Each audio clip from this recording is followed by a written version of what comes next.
네, 안녕하세요. 저는 한국영어영문학회 신촌문화발전소가 마련한 문화예술연계광장 과거에서 온 오늘의 편지 5번째 강연을 맡게 된 순천향대학교 영미학과 조교수 윤미선입니다. 네, 반갑습니다.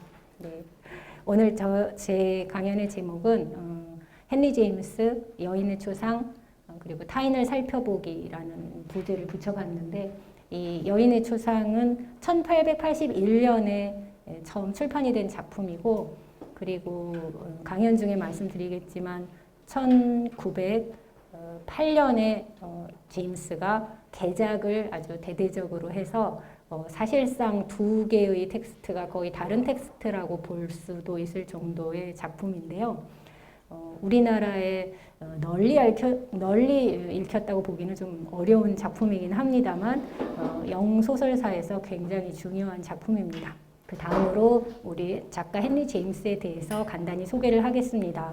제임스는 1843년에 미국 뉴욕 주에서 출생을 했습니다. 뉴욕의 올바니라는 도시가 있는데 그 도시에서 출생을 했고, 이후에는 보스턴 근교에서 현재 하버드가 있는 케임브리지 매사추세츠에서 성인 시절을 보냈습니다.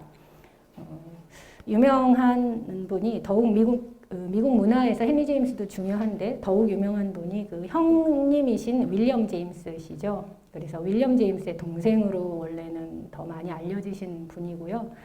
형과 헨리 제임스 사이에 남긴 그 수많은 편지들이 오늘날까지도 남아있어서 저희에게 큰 영향을 주고 또 연구 대상이 되고 있습니다.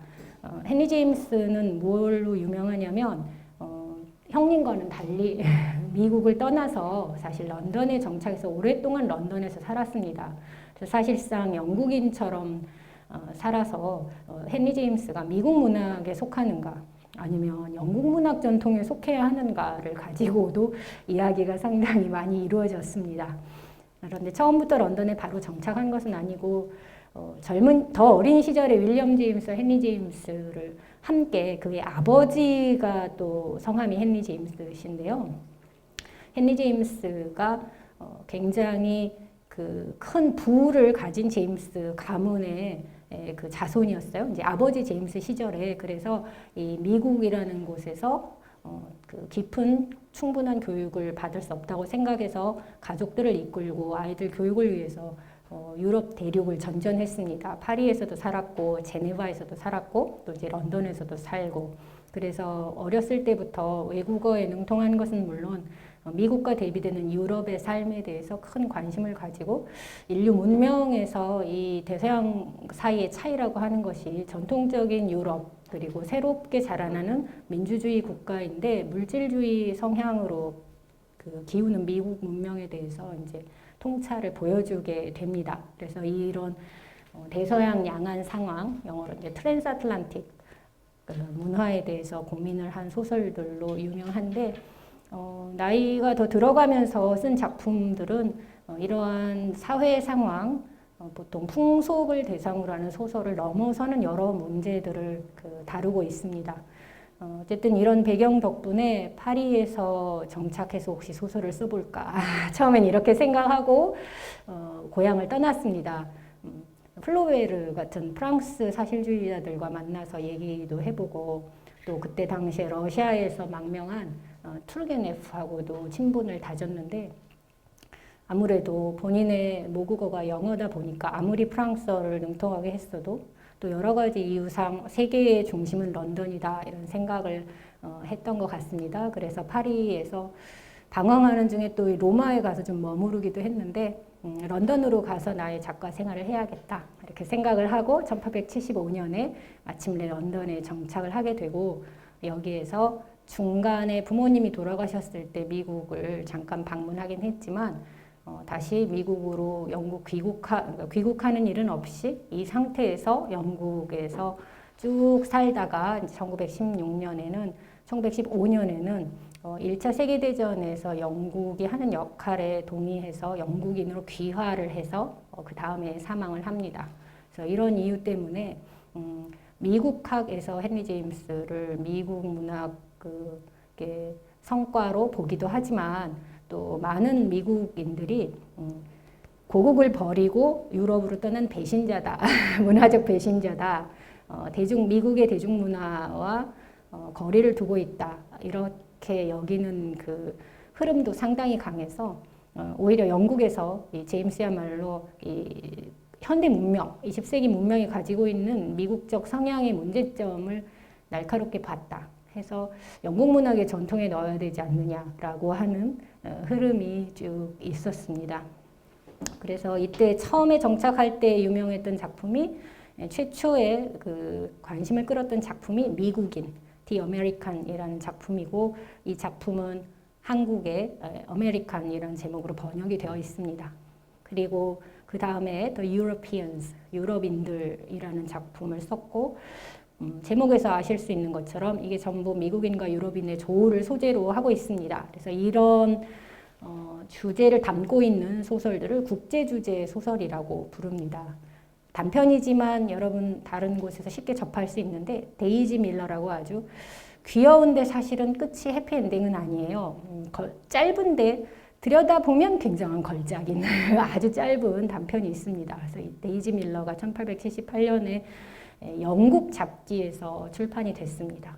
그래서 이제 잡지에 관심이 없던 시절에는 그 배경을 잘 몰랐는데 이제 제가 연구자로서 기여한 부분이 바로 그런 것인데 영국에서 출판됐을 때 데이지 밀러라고 하는 것은 조금 우리가 지금 생각하는 것과 같은 미국인과 유럽인의 조우를 대상으로 했음에도 불구하고 이제 영국인들이 열광했단 말이에요. 이 단편을. 그래서 드디어 이제 굉장히 영국의 문화계에서 촉망받는 작가로 부상을 했는데 이런 배경이 이제 작품에 대한 이해를 조금 다르게 할 수 있도록 해줍니다.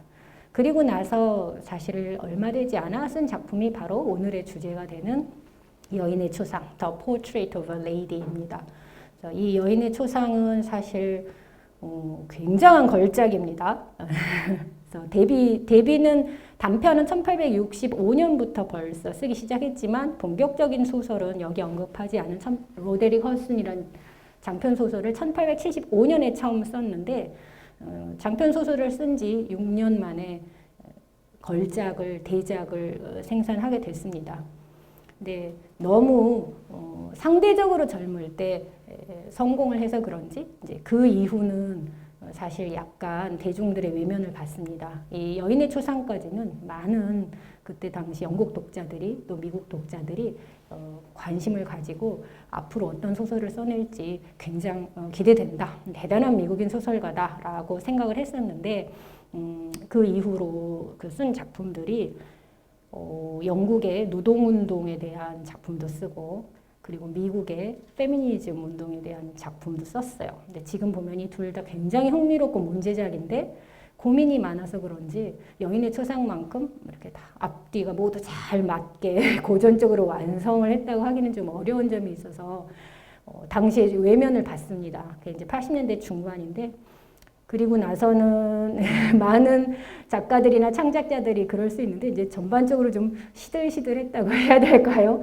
그래서 그 뒤로 나온 작품들이 대중들에게 그렇게 사랑을 잘 받지 못하고 여러 어려움을 겪다가 이제 90년대에 들어서 당시에 관심을 끌었다기보다 최근에 봤을 때 현대적 관심사로 너무너무 흥미로운 작품인 이제 나사의 회전, The Turn of the Screw라는 작품은 우리말로 번역이 되어 있습니다. 나사의 회전. 근데 여기에 이제 유령이 등장하는 이야기인데 사실 오늘 그 제임스를 주제로 발표를 할 때 나사의 회전으로 발표를 해볼까라고도 생각을 했을 정도로 제임스 작품 세계에서 어떻게 보면 주류적 작품이 아닌 것 같은 소품인데도 데이지 밀러 같은 단편은 아닙니다. 중편이라고 이제 노벨라로 봐야 되는데 굉장히 특징적이고 이후 문화에도 영향이 컸기 때문에 우리가 이 얘기를 한번 해볼 만하고 제가 이제 이전에 다른 출판사에서 개최한 이런 영문학 대중 강연에서 그때는 여름 시즌에 좀 이런 특징적인 작품으로 강연을 해달라 그래서 제가 이제 강연을 한 적이 있습니다.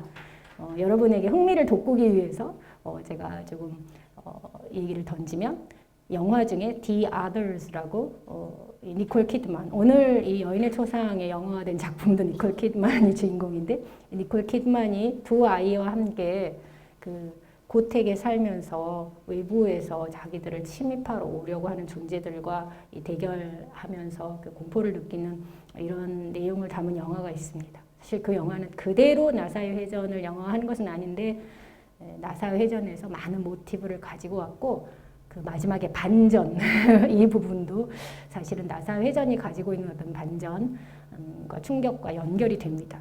그래서 이렇게 굉장히 특징적인 그 중편 소설들을 좀 썼고, 당시에 인기가 있었다고 하긴 어려운데 지금 보면 상당히 재미있는 다른 작품들이 많이 있는데 아직 우리나라에 소개가 안 되어 있어요. 그래서 이제 제가 장기적으로는 나중에 이 작품들을 소개하고 번역을 해야겠다 이렇게 이제 생각을 하고 있는데, 이런 일종의 실험기를 거쳐서 20세기에 들어와서 1902년부터 4년 사이에 이제 굉장히 그 대작이라고 평가되는 3개의 작품을 씁니다. 일단 이제 중편보다 훨씬 길이가 길고 지금 여인의 초상보다 긴 작품들입니다. 이 3가지가 다. 그래서 비둘기 날개, The Wings of the Dove, 그 다음에 대사들, The Ambassadors, The Golden Ball, 황금주발, 이렇게 3작품을 썼는데, 우리나라에는 대사들이 옛날에 장왕록 선생님 번역으로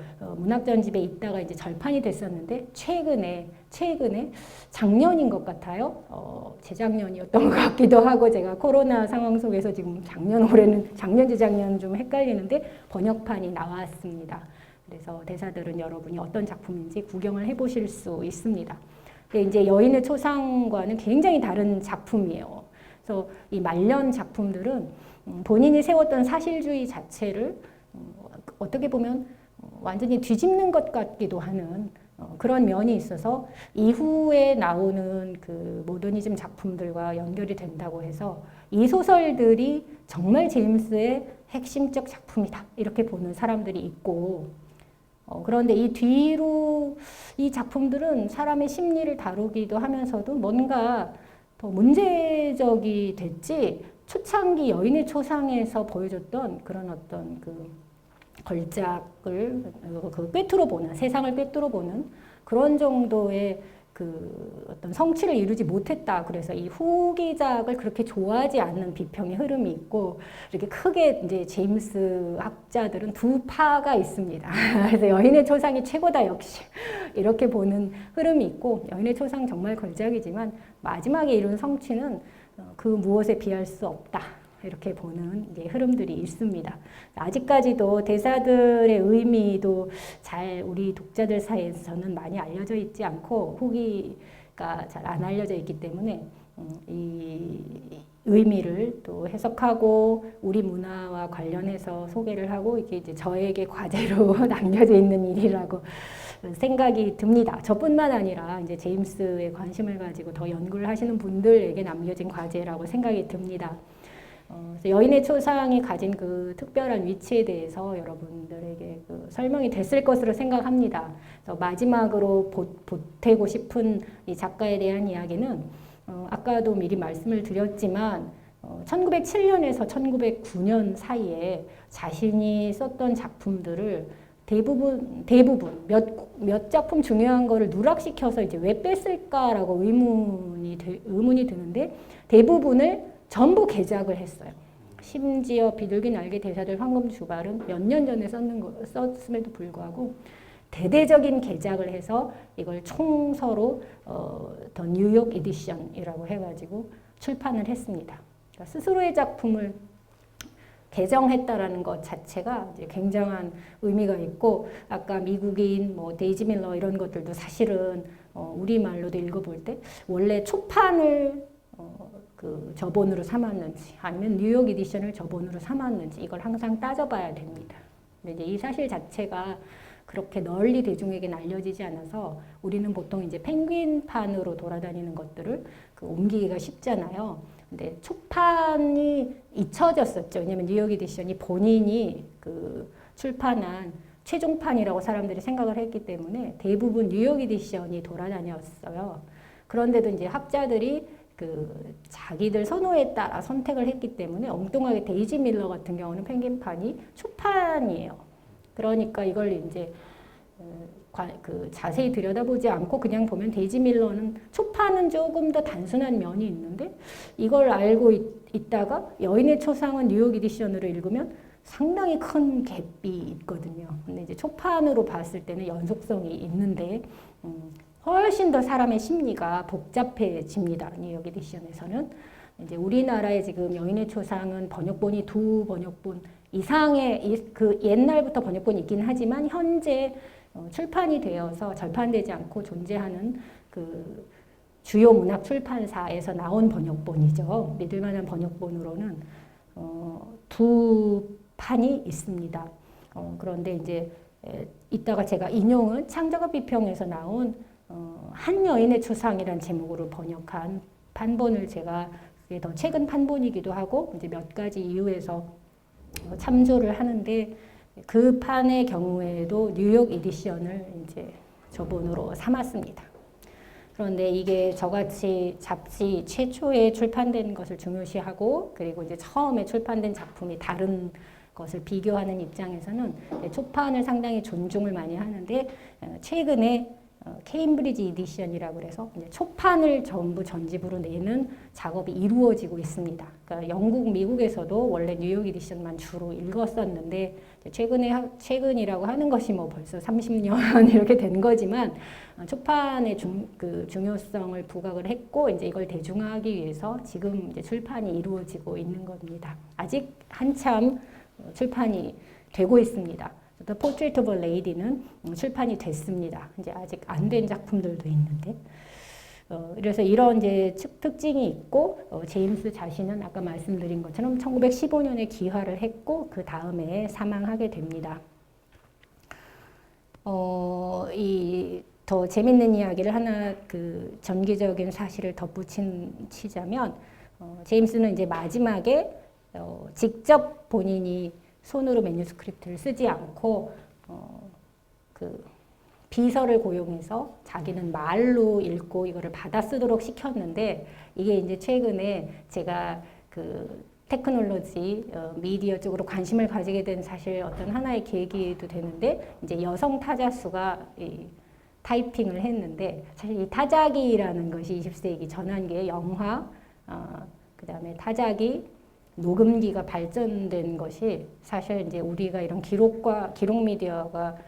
미디어와 가지는 관계 자체를 완전히 혁명적으로 바꾼 사건이었고 이 속에서 이제 젠더 관계도 바뀌었고 문학이 무엇인지도 바뀌었다라는 이런 이제 태제가 등장을 해서 이론적으로 탐구를 하게 되기 때문에 이 제임스 말년 작품을 아까 말한 비둘기 날개, 대사들, 황금 주발 같은 경우에 그 이전에는 이제 뭐 심리라든가 다른 이유로 연구를 했는데 최근은 이게 타이핑된 것이다. 그러니까 그 타이피스트가 대신 타자를 쓰고 타자를 치고 작가는 구술을 했다. 이렇게 봤을 때 이걸 어떻게 우리가 다시 볼 수 있을까?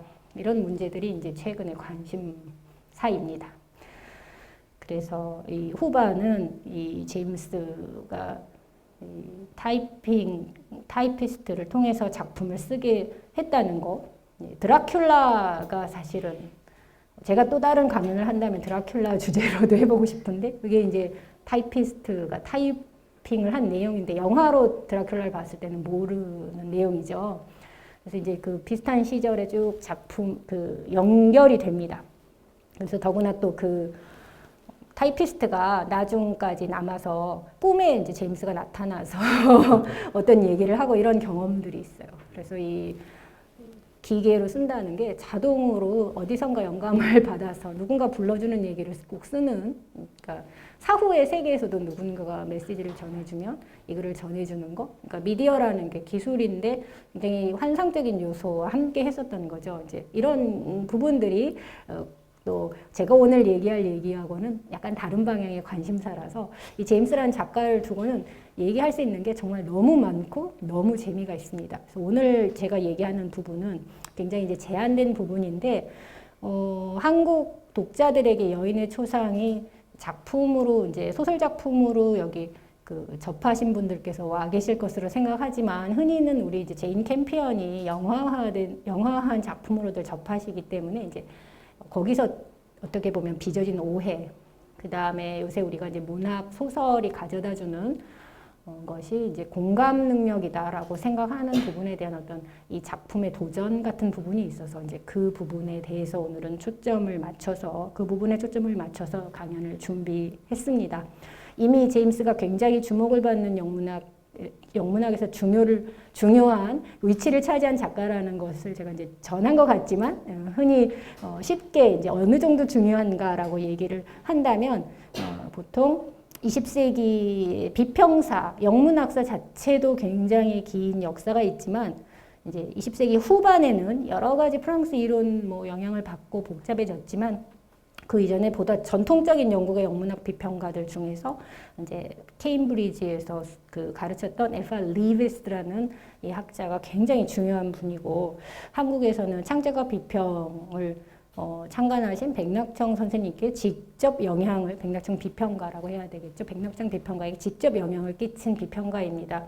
근데 F.R. 리비스가 쓴 The Great Tradition, 위대한 전통이라는 책이 소설 비평에서, 영소설 비평에서 오랫동안 고전으로 자리 잡았는데 여기에서 정말 위대한 전통 소설가 4명밖에 꼽지 않았습니다. 그게 이제 제인 오스틴, 조지 엘리엇, 그리고 헨리 제임스, 조셉 콘라드입니다. 그러니까 그 4명에 들어가는 작가입니다. 그래서 우리가 아는 디킨스도 빠져 있고 여기에는 브론테도 빠져 있잖아요. 이제 나중에 20세기로는 D.H. 로렌스를 이제 집어넣는 것이 리비스의 특징입니다. 조이스나 울프를 넣지 않고. 어쨌든 그런 이야기 자체가 이제 영문학의 학문적 관심사입니다만 그럴 정도로 이 헨리 제임스의 위치는 영국 소설에서의 위치는 한국 독자들에게 알려진 것보다는 훨씬 더 중심적인 이제 작가라고 하는 사실입니다. 그래서 어떤 부분이 그렇게 의의 있게 만드는가 하는 것을 이제 주제나 내용적인 면에서 여러분들이 지금 오늘 소개를 통해서 오늘 강연을 통해서 이해하실 수도 있을 것이고 형식 면에서 굉장히 중요한 작가라고 하는 것을 이제 아실 수 있을 것으로 생각이 듭니다. 이미 얘기했지만 연희 초상은 영국에서는 맥밀런스 매거진, 미국에서는 아틀란틱 먼슬리라는 잡지에 한 달에 한 회씩 이렇게 14개월간 연재된 소설입니다. 보통 12개월로 계약을 하겠죠. 쓰다 보니 자꾸 길어져서 한 회만 더 거의 다 끝났는데 한 반 회만 더 이렇게 해서 14개월이라는 약간 이례적인 기간 동안 연재됐습니다. 그때는 보스턴하고 리버풀 사이에 증기기관으로 움직이는 배가 2주에 걸려서 다녔거든요. 그래서 영국에서 먼저 난 잡지를 2주 후에 미국에서 받아볼 수가 있었어요. 그러니까 여기 보면 이제 11월 1개월 차이가 있는 것 같지만 사실은 이제 영국은 지금도 그럴 수가 있는데 1880년 10월간이다. 그러면 10월 1일 날 출판이 되는 거예요. 근데 미국은 11월분이다. 그러면 10월 15일에 출판이 됩니다. 그런 관행이 있어서 실제 출판이 이제 2주 차이인데 이게 영국에서 출판한 것이 배 타고 미국까지 와서 전체 퍼지기 직전에 이제 미국에서 또 뿌리는 겁니다. 그래서 이렇게 이제 양쪽 시장을 한꺼번에 공략하는 이런데 아주 제임스가 능했어요. 이제 출판사들이 점점 좀 싫어합니다. 나중에 잡지 출판사들이. 그래서 사실 아까 제가 80년대 후반 가면 좀 시들시들해진다. 근데 이 잡지 문화가 약간 달라지는 것과 관련이 된다. 이게 저희처럼 이제 잡지로 연구하는 사람들의 이제 잠정적 결론입니다.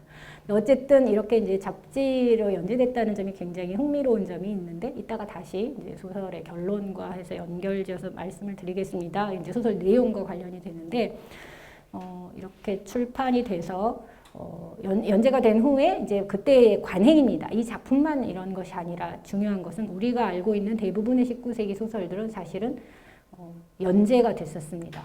디킨스는 심지어 그 연재를 위해서 그 소설만 연재하는 작은 주간지를 따로 뿌릴 정도였어요. 뭐 디킨즈는 근데 워낙 유명합니다. 연재로 드라마처럼 연재했다는 것으로. 근데 디킨즈 이외에 많은 19세기 작가들, 특히 1860년 이후는 연재하지 않은 작품은 한두 개도 안 될 정도로 연재가 되고, 그리고 영국에서는 이것이 3권의 하드커버로 출판이 됐습니다. 그래서 우리가 오늘날 영화를 보러 갈 때 30분짜리 영화를 보러 극장에 가지는 않잖아요. 그러니까 사실 이 작품의 내용과 길이에 이 포맷이라는 게 큰 영향을 끼치는데, 제임스가 이 작품을 쓰던 당시, 그 다음에 우리 뭐 조지 엘리엇이나 뭐 토마스 하디나 이런 사람들이 주요 작품을 쓰던 당시의 핵심은 월간지 연재를 하고 이거를 묶어서 책으로 출판할 때 하드커버로 3권짜리로 출판을 해야 했어요. 그 이유는 책이 출판됐을 때 서점에 나와서 저희가 그 책을 살 수 있는 구조가 아니라 책을 빌려보는 것이 기본으로 되어 있는 독서 시장의 구조였습니다.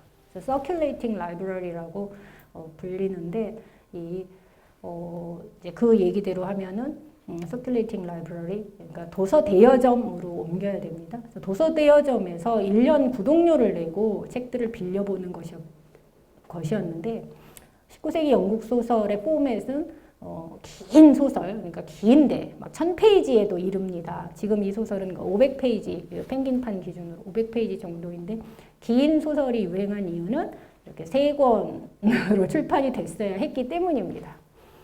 이게 이제 90년대 가면 무너져요. 그래서 이제 제임스가 장기를 좀 발휘하기 좀 어려워지는 점도 있고, 아까 특이한 중편으로 이제 옮겨가는 그런 계기가 되는 점이 있고, 드라큘라 같은 작품들이 갑자기 나타나는 게 이제 지금 말씀드린 도서 대여점 체제가 무너질 때 나온 작품입니다. 그래서 이제 이런 부분들에 관심을 가지고 저는 이제 주로 연구를 진행하고 있는 겁니다. 네, 어쨌든 사실상 예외가 없다는 사실에서 이 잡지 연재라는 건 굉장히 중요한 사실입니다. 그래서 이런 부분을 많은 분들에게 제가 이제 관심을 가지면 좋겠다 이렇게 얘기를 하는데, 이제 오늘날의 기준에서는 옛날에 이렇게 소설로 유통되었던 과정만큼이나 이제 흥미로운 게 얼마나 영상물로 또 전환되어서 우리에게 이 연결이 돼서 좀 더 접근을 쉽게 하는가일 겁니다. 근데 이 작품은 이렇게 관심을 크게 끌었던 것에 비하면 영화화가 여러 번 되진 않았어요. 어떤 작품들은 반복적으로 영화가 되는데, 기록할 만한 것으로 2개가 있는데, 이게 이제 68년에 제작된 BBC TV 시리즈로 45분짜리 6회가 있었습니다. 그리고는 이제 우리 아까 말씀드렸던 많은 분들이 이미 잘 알고 계시는 96년에 제인 캠피언 감독이 영화한 작품이 있습니다. 이 2 작품의 이 모습을 보시면 벌써 느낌이 좀 다르다는 걸 아실 겁니다. BBC 작품은 이제 시대극이라는 느낌, 코스튬 드라마의 느낌을 굉장히 이제 강하게 잘 전해주고 있고, 캠피언의 이 영화의 포스터 같은 경우에는 여러분이 이제 보시면 이 이외에도 여러 가지 포스터들이 있는데 뭔가 다른 종류의 메시지를 좀 담고 있습니다. 그래서 이 작품의 주요 등장인물은 먼저 이자벨 아처 여주인공이고, 그 The Portrait of a Lady, 이야기의 대상이 되는 레이디이죠, 이자벨 아처가. 이제 이 이자벨 아처가 니콜 키드만이 캠피언의 영화에서는 맡아서 관심을 불러일으켰고, 이런 비디오 이 커버에도 보면 이 가운데 자리를 차지하고 있습니다. 그리고 세레나 멀이라고, 이름이 나중에 세레나라고 밝혀지는데 이제 멀 부인, 마담 멀이라고 나옵니다. 마담 멀이 있고, 여기 보면 영화에서는 바브라 허시라는 배우가 이 역을 맡았고, 실제 아카데미 여우 조연상에 노미네이티드 된 사람은 바브라 허시이고, 이 이외에도 뭐 여러 가지 영화 또 TV 관련된 영화제에서 사실 여러 군데서 노미네이트 되고 실제 상을 받았습니다. 그래서 이제 이 마담 멀이 상을 받았다는 것은 의미가 크죠. 그리고 나서 남자 주인공으로 길버트 오스먼드라는 인물이 나오는데 이게 이제 존 말코비치가 그 역할을 맡았습니다. 사실 여기 커버 같은 경우를 보면 대표적으로 많은 그 커버들이 이자벨 아처를 중심으로 이렇게 길버트 오스먼드 모습이 있고 세레나 몰이 모습이 있고 이게 잘 보면 세레나 몰과 길버트 오스먼드가 이렇게 굉장히 이상하게 친밀한 관계로 있는 이런 그림도 있고 니콜 키드만이 혼자 이렇게 벽을 보고 있는 장면이 있으니까 이들 간의 드라마가 이 작품의 핵심이겠다 이런 이제 인상을 크게 줍니다. 이 드라마가 중요하죠. 중요한데 그런데 이제 작품은 많은 19세기 소설들이 다 그런 것처럼 이제 다른 요소들이 많이 들어가 있습니다. 그래서 다른 인물들을 우리가 기억할 필요가 있는데 먼저 렐프 터칫이라는 인물은 이자벨의 사촌입니다. 굉장히 중요한 역할을 합니다. 자주 나오지 않지만 굉장히 중요한 역할을 하고 그리고 이후 줄거리 소개를 제가 따로 하는데 거기에 등장하는 청혼자들로서 워버튼경, 캐스퍼 구드 이런 사람도 있고 이제 이자벨의 이모가 터칫 부인이죠. 이모부가 터칫인데 그래서 터칫 부처가 있고 이제 그들의 아들이 렐프 터칫입니다. 그다음에 이자벨의 친구이자 미국 그 저널리스트 해방된 여성이죠. 당시에 해방된 여성인 헨리에타 스택폴이 영국에 온 특파원이에요. 쉽게 얘기하면 이런 존재도 나옵니다. 그리고 이 길버트 오스먼드의 딸인 펜지 오스먼드도 중요한 역할을 하게 됩니다. 이 줄거리 자체가 상당히 중요합니다. 그래서 제가 좀 천천히 적어봤는데요. 이자벨 아처는 1870년대 초반 미국 뉴욕주 앨버니에서 나고 자랐습니다. 우리 이제 헨리 제임스의 사실 고향에서 출생한 것으로 그려져 있습니다. 이자벨은 부친의 사망 후 영국에 이사가서 거주하고 있던 이모여서 처음 만납니다. 터칫 부인의 방문을 받습니다. 그래서 결혼 정년기로 미국에서 곧 가정을 꾸려야 하는 것이 보통 기대되는 바인데 그런 이자벨이었지만 이제 이모가 딸이 없죠. 그래서 유럽에 가자 이렇게 유럽에 가자고 초청을 하니까 굉장히 평소에 상상력이 풍부하고 새로운 세상을 경험하고 싶었던 이자벨은 아주 떨리는 마음으로 응낙을 해서 드디어 유럽에 오게 되고 이제 유럽 이렇게 말했을 때 이때는 영국이죠. 근데 이제 니콜 키드만을 기준으로 생각하면 안 되겠지만 소설에서 보면 자매들 중에 아름다운 자매는 따로 있습니다. 그래서 이자벨은 외모는 평범한 것으로 되어 있어요. 그렇지만 지적 호기심이 굉장히 크고 솔직하고 자기 의견이 확실하기 때문에 매력적이었다. 그래서 특별한 사람들에게 이런 영어로 이제 high spirited라고 되어 있는데 아주 뜻이 높고 활달하고 여기서 이제 이 활달함은 굉장히 외향적이라는 뜻은 아닙니다. 이제 의견이 확실한 이런 여성에게 미국적 여성이라는 그 인상을 받고 사람들이 관심을 가지는 이제 이런 흐름도 분명히 있습니다. 그래서 이런 이자벨이 영국에 도착하자마자 굉장히 큰 관심을 받게 되는데 나중에 제가 소개를 하겠지만 시작 장면은 사실 지금 제가 설명한 것처럼 미국 장면이 있고 그 다음에 영국 장면이 나오는 게 아니라 영국에 이 터칫이 집에 렐프 터칫과 워튼경과 이 터칫이가 이렇게 오후에 애프터눈 티를 마시고 있는데 전보가 늦게 도착합니다. 그래서 말하자면 조카와 함께 간다 이렇게 터칫 부인이 보낸 전보가 그때 오고 전보를 받자마자 본인인 이자벨이 등장하는 거예요. 그래서 깜짝 놀라면서 누구지? 그런데 모두가 관심을 이자벨에게 이렇게 주게 되죠. 왜냐하면 예상치 않았던 굉장히 영국 여인들과는 다른 자유로운 분위기가 풍기는 이자벨이 이렇게 등장해가지고 호기심에 가득 찬 눈으로 세상을 둘러보고 있는데 그 모습을 보고 거기 있는 모든 사람들이 관심을 가지게 됩니다. 그래서 이 터치가의 저택 가든코트에 이제 온 것인데 이 가든코트라는 제목 그 이름 자체도 굉장히 의미가 있다고 흔히들 해석이 됩니다. 왜냐하면 미국에서 미국 문화가 일종의 이제 그 낙원에서 쫓겨나다가 다시 낙원으로 돌아가는 것으로 생각한 이제 어떤 그 가든을 비유로 하는 작품들이 많이 있었고 그런 생각이 있었기 때문에 어떤 그 옛날 천국 그 타락하기 전에 천국을 상징하는 공간을 비롯해서 여러 가지 이제 은유적인 의미가 있다고 여겨지는데, 이 가든 코트에 죽음이 멀지 않은 이모 부인 터치시와 이제 자기 사촌 렐프 터치시 살고 있는데, 이제 렐프 터치시의 특징은 옛날에 이제 왜 폐병이 심하면 곧 죽을 수 있죠. 그래서 굉장히 그 은행업을 해서 성공해서 터치시가 유산을 많이 받게 되어 있는데, 몸이 좋지 않아서 뭐 결혼을 할 수도 없고 뭔가 나가서 직업을 가져서 활동을 할 수도 없고 이제 집에서 한량처럼 이렇게 지내고 있는 거예요. 그런데 이제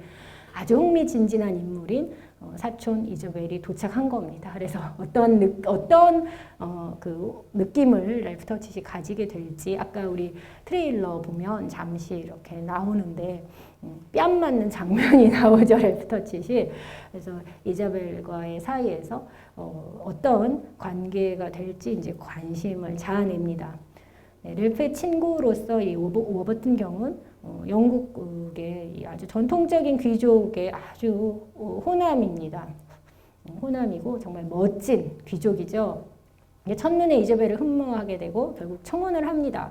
그러면 사실 보통의 소설이었다면 이쯤에서 소설이 끝나도 될 겁니다. 이제 미국에서 모험을 따라 그러니까 모험을 하고 싶어서 일종의 이모를 따라 왔고, 와서 가든 코트에서 새로운 사람들을 만났고, 특히 거기에서 정말 너무나 멋진 영국인 귀족 남성의 눈에 들었고, 조금 갈등을 약간 겪다가 청혼해서 마침내 이제 결혼에 성공해서 해피엔딩 이랬다면, 이게 우리 그 영국과 미국 사이에 일어나는 어떤 드라마로서 충분히 사람들에게 관심을 끄는 드라마였을 겁니다. 실제로도 그런 일들이 좀 일어났고, 이 비슷한 이야기들이 어디에 나오냐면 그 여러분 다운튼 애비 이런 데 보면 그 설정이 미국인 상속녀가, 거기서는 이미 이제 돈을 많이 가지고 있었던 상속녀인데 어쨌든 영국인 귀족과 결혼을 해서 다운튼 애비의 이 자원이 고갈되어 가는데 이제 돈으로 영국의 귀족을 구하는 과정이고, 그리고 이제 비슷한 일이 일어나는 게 그 유명한 처칠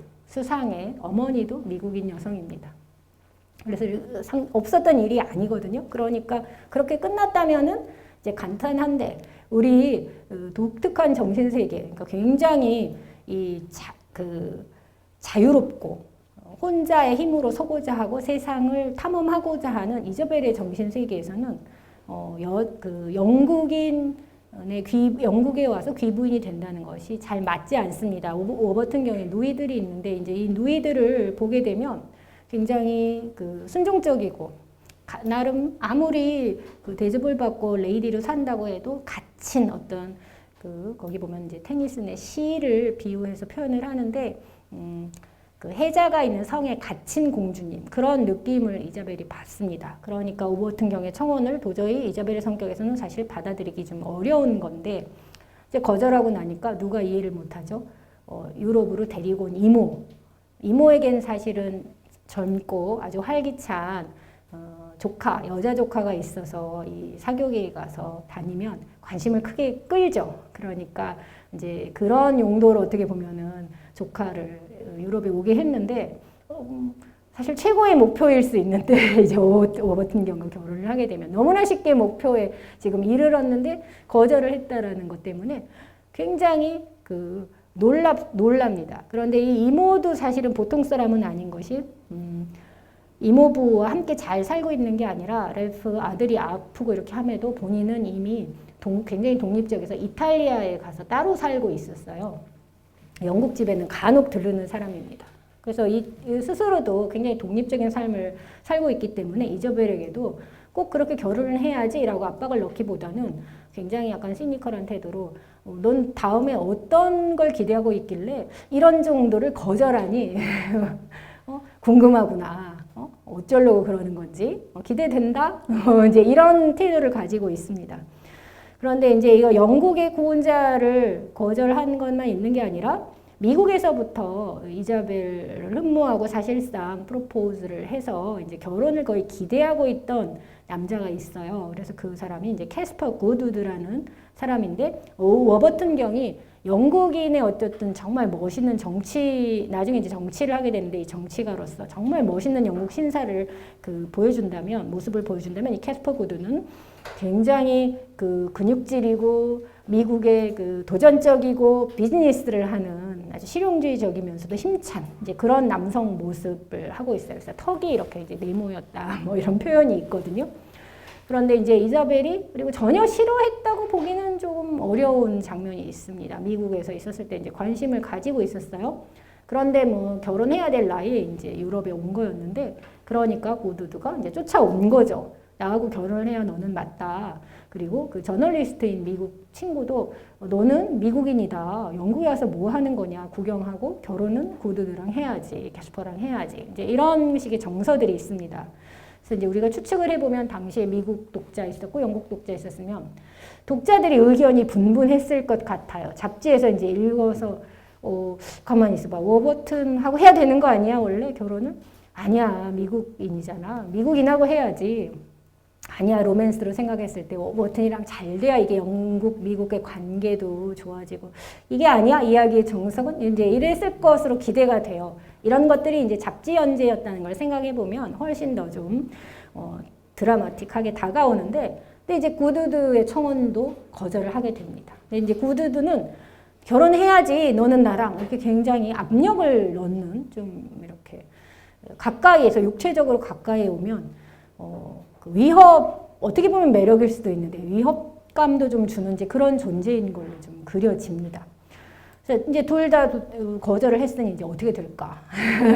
이 다음이 어떻게 보면 이 소설 전체를 크게 세 개로 나눌 수 있다는 것이 이제 저의 주장입니다. 이게 이제 소나타 형식을 따르고 있어서 크게 뭐 기승전결도 아니고 크게 세 개로 나뉜다. 이게 이제 제가 분석하는 방법인데 이제 두 번째 단계로 넘어와서 이자벨이 이제 남자들을 물리치고 나서는 어떻게 되는가? 이제 이게 핵심인데 이제 그때 터치 씨가 이제 곧 돌아가실 것 같은 분위기가 돼서 이제 집안이 엄숙한 상황인데 그때 바로 터치 부인의 친구입니다. 이제 유럽에서 친구라고 했을 때는 뭐 비슷한 나이 또래의 사람들만 친구인 게 아니니까요. 이제 멀 부인이 원래는 미국 출신인데 여기도 유럽에서 오랫동안 살아서 유럽식 예법을 잘 알고 외국어도 잘하고 피아노 연주도 너무 잘하고 이 이제 바로 바바라 씨가 맡았던 이 멀 부인인데 마담 멀을 이제 피아노 연주를 하고 있는 마담 멀을 처음으로 만나게 됩니다. 그래서 이제 그때 그 음악의 역할이 굉장히 중요해요. 그래서 이따가 얘기를 제가 하게 되겠습니다. 근데 이 멀 부인을 만나고 이자벨이 봤을 때는 특별한 여인, 뭔가 뭐 공주님이라거나 혹은 누군가의 뭐 공작 부인이라거나 이런 게 아니지만 그 존재만으로 너무 특이하고 관심을 끄는 그 사람이라 관심을 가지고 얘기를 하게 되고 굉장히 매력에 끌려서 깊은 유대 관계를 가지게 됩니다. 사실은 이게 이제 모든 사단의 시작이 되는데 이제 멀 부인과 이 우정을 맺고 있는 관계 한편에서 이제 터치 씨가 사망한 사건이 있는데 이제 여기에 렐프가 그 큰 유산을 다 받게 되는데 렐프는 자기 삶이 길지 않다는 걸 알고 있기 때문에 아버지에게 내 유산의 일부를 큰 부분을 이자벨에게 줘라. 저렇게 상상력이 풍부하고 무언가 경험하고 싶어하는 여성에게 이 큰 기회를 준다면, 그 돈을 준다면 상상력에 따라서 정말로 자유롭고 무언가 의미 있는 삶을 살지 않겠는가. 너무 궁금하다. 일종 호기심으로서 이렇게 유산을 이자벨에게 가도록 얘기를 하게 됩니다. 이제 이자벨은 모르죠. 그래서 터치 씨가 사망하고 이자벨은 큰 유산을 받게 됩니다. 그러니 이제 우리 지금도 누구나 꿈꾸는 상황입니다. 메인대가 없습니다. 부모님 돌아가셨고 뭐 이모가 있긴 하지만 그냥 이모죠. 뭐 렐프도 있지만 남자들 다 거절했고 가진 게 이제 돈 있는 큰 유산인 이제 정말 자유로운 이자벨 뭐든 다 할 수 있는 여러분 우리 꿈꾸면 저도 마찬가지입니다. 이렇게 자유롭다면 이 돈이 있다면 뭘 할까? 제임스 도서관을 세워볼까? 해마다 우리 영국에도 가고 또 미국에도 가보고 이렇게 해볼까? 제임스가 살았던 로마, 플로렌스 이런데 가서 좀 오래 있어볼까? 이렇게 여러 가지 꿈을 꾸게 하는데 어쨌든 이제 이런 자유를 이자벨이 얻게 됐습니다. 자, 그런데 이제 이게 문제가 됩니다. 상속녀 이자벨은 이제 이모가 본인이 거처하는 이태리로 가는데 당연히 따라가게 되죠. 그래서 피렌체에 가는데 이제 누구를 만나냐면 멀 부인의 친구인 길버트 오스먼드라는 남자, 존 말코비치가 영화에서 역할을 했던 이 길버트 오스먼드를 만나게 됩니다. 그리고 길버트 오스먼드에게는 펜지라는 딸이 있습니다. 공식적으로는 펜지의 이제 어머니였던 오스먼드 부인은 옛날에 사망을 한 것으로 되어 있습니다. 그래서 이제 딸 하나 있는 홀라비로서 아주 조용히 살아가는데 길버트 오스먼드는 아무것도 아닌 사람입니다. 이 말은 오버튼 경처럼 그 지위가 있는 그런 사람도 아니고 귀족도 아니고 그 다음에 우리 구두두처럼 사업거리가 있고 또 야심이 있고 이런 사람도 아닌 정말 아무것도 아닌 사람인데 고향인 미국을 떠나서 플로렌스에서 피렌체 이제 영어로 플로렌스죠. 그래서 피렌체에서 조용한 삶을 살면서 예술을 즐기면서 삽니다. 그래서 예쁜 아주 멋진 예술품들을 수집하고 이게 수입도 없고 돈도 없는 미국인이 그렇게 할 수 있나? 당시에 이제 이탈리아가 경제 그 수준이 많이 영국과 미국에 비해서 떨어져 있었기 때문에 전반적으로 미국인들이 그 로마에 가서 생활을 하기가 좋았습니다.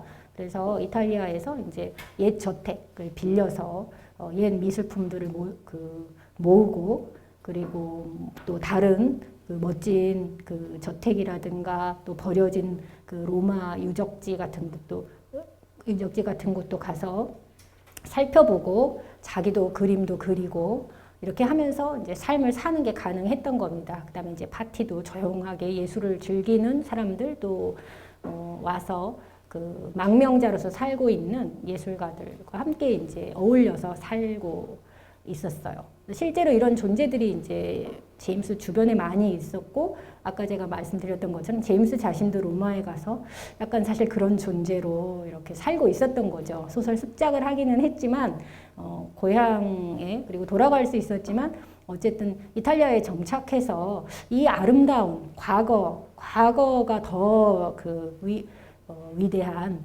이 낙후한 곳에서 약간 여유 있게 또 미국인들은 항상 어떤 목적이 있고 그걸 달성을 해야 되는데 이제 이런 삶을 거부하고 정말 조용히 과거와 대화하면서 이렇게 살 수 있다. 이제 이걸 생각을 했었기 때문에 그런 인물로 이제 길버트 오스먼드가 등장을 하는데 그 자체로 굉장히 이제 매력이 있었던 거죠. 그래서 이자벨은 이 명예도 권력도 바라지 않고 이 정신적인 자유가 충만한 삶을 지향하는 이제 오스먼드의 어떤 꿈, 지금 뭐 큰 미술품을 또 사서 잘 가지고 있고 이런 것도 이제 세속적으로 생각을 하면 투자인데 지금 그런 개념은 아직 아니고 그걸 누가 다시 사줘야 돈이 되는 거니까 이제 그런 문화가 이제 생깁니다.